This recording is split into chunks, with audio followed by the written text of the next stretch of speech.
Hey guys, I'm Richard Oldner and welcome to the channel.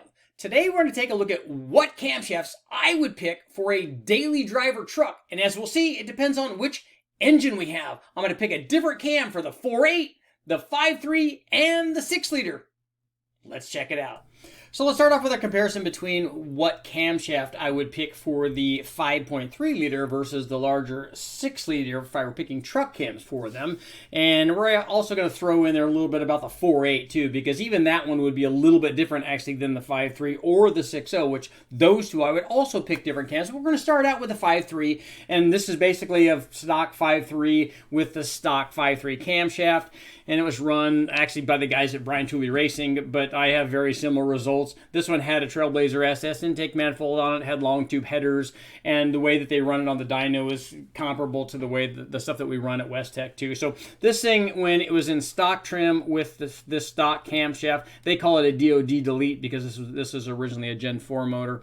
It made 357 horsepower and 381 foot-pounds of torque. And for me, if I was looking at a truck cam and I didn't have a truck with a 4L60E, especially one that had 300,000 miles and they had a transmission made of glass and I would put a camshaft in it, I think for me, what I would look at on the 5.3 displacement would be like a stage 1 truck cam. And I'm going to show you why.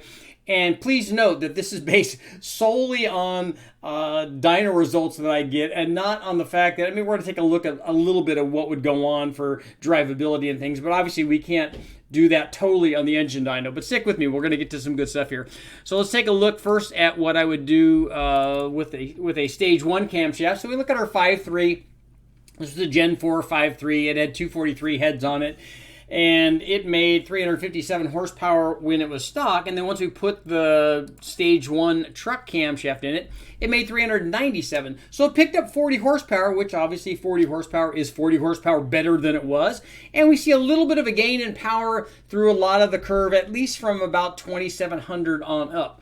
And I'll show you in this instance why, using these dyno results, why I would pick the stage 1 over the stage 2 camshaft, which is also very popular, especially on a 5.3. So here are the results of the stage 2 truck cam.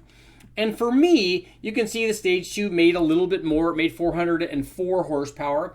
But if you look at most of the curve, below 5,500 RPM, the stage 1 is every bit as good as the stage 2 is, and it would even be better down low. And this test wasn't run down below 22 or 2,300 RPM.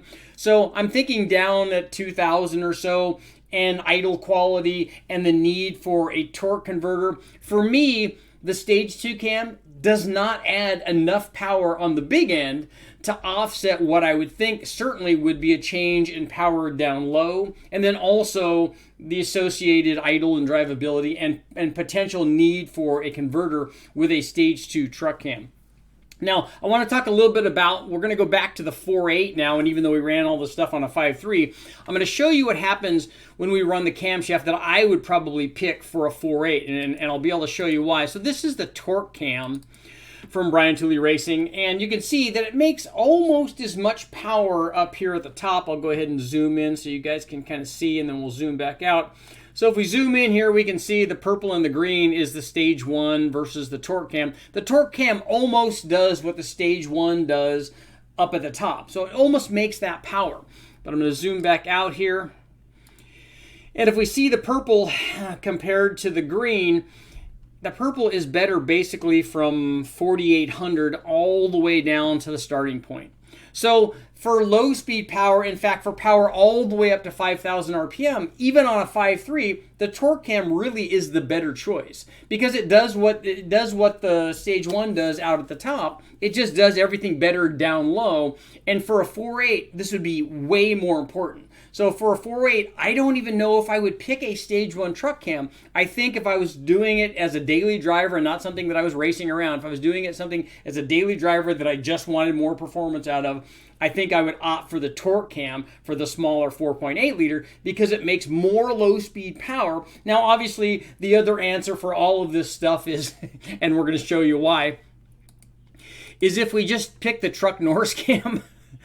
Because the truck NORRIS cam is the more modern of all of these cams. So if we look at the truck NORRIS cam, which is here is in red, it's basically better everywhere than all of them.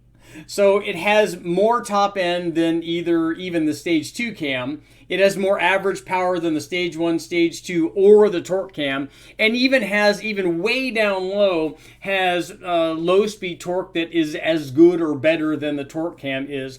But still, and despite that kind of power curve, and which is really good, and the reason why I might pick that over a stage 1 cam for a 5.3 truck application, I probably would not pick that Truck Norris cam for a 4.8. I still think that I would go with the torque cam because I think that the idle quality is going to be better, and I think that on a 4.8 with the torque cam, even though it's making good low speed torque down there, I still think you probably would be looking toward a converter upgrade with a 4.8 and the Truck Norris cam, where you wouldn't be looking at that with the torque cam. And since a lot of guys want camshafts that they could put in with a stock converter and not have to worry about that, even though the rest of the power curve is very desirable for the Truck Norris cam, I still think on a 4.8, I'd go with the torque cam. And then on a 5.3, I would go with either the stage 1 truck cam, or more than likely, it would be hard for me to ignore all the power offered by the Truck Norris cam. Now let's take a look at what I would choose for a 6-liter.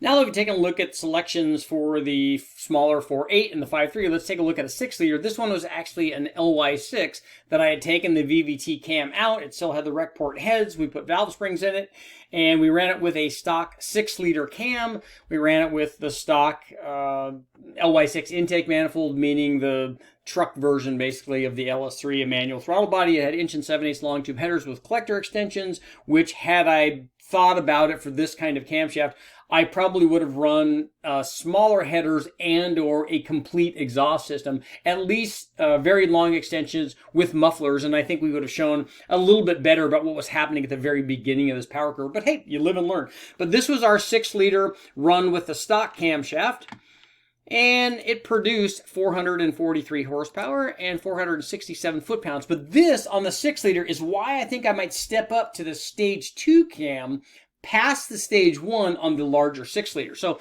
let's see what happened when we added our stage 1 cam from Brian Tooley Racing. You can see we got good gains. In fact, we ran this thing down to 2600, and the stage 1 cam was as good as the stock one basically all the way through, and picked peak power up to 474 horsepower.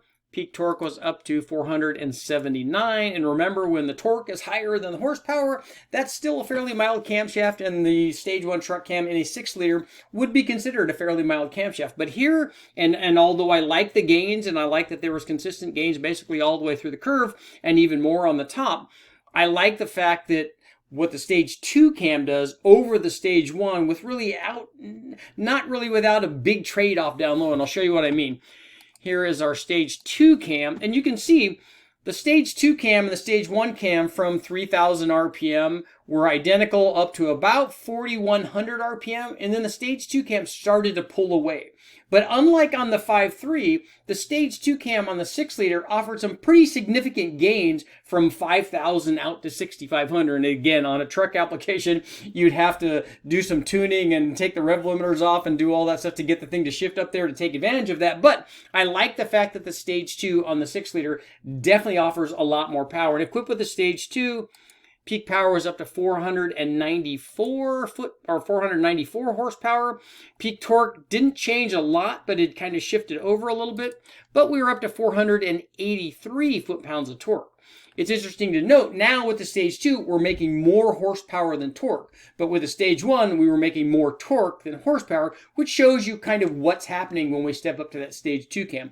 Now, unfortunately, on the 6-liter, way back when I was doing this, this was before the Truck Norris cam was even out. So I didn't get to run the Truck Norris on the 6-liter, and I think it probably would be a good test. Judging by what happened between the stage 1 and the stage 2 and the Truck Norris on the 5.3-liter, I would suspect that the Truck Norris is probably going to be as good or better than the stage 2 kind of basically everywhere. So it's going to offer more low-speed power, make every bit as much of top end, and maybe even a little bit more. So even for a 6-liter, the Truck Norris cam might be a little better choice. But if I had to choose between a stage 1 and a stage 2, for the 6-liter, I'm going to go with the stage 2. If you take a look at what's happening down low, we have a lot of gain up top from the stage 2 and very minor changes down low. So there might be some sacrifices down there, not enough to warrant a converter change. I don't think on the stage 2. We're already making near 400 foot-pounds of torque, so there's plenty of torque there. We just get even more gains on the big end. Let's get to our conclusion. Okay guys, let's jump right in and talk about what we were supposed to learn from this video. Well, the first thing we learned is I would choose different camshafts basically for different displacement LS motors. I would pick probably the torque cam for the 4.8 liter, a stage 1 or possibly a truck Norris for the 5.3, and then a stage 2 or also possibly a truck Norris for the 6 liter. So going from a 4.8 to a 5.3 to a 6.0, I would choose different cams for daily driver applications. But the other thing to take away from this video is this.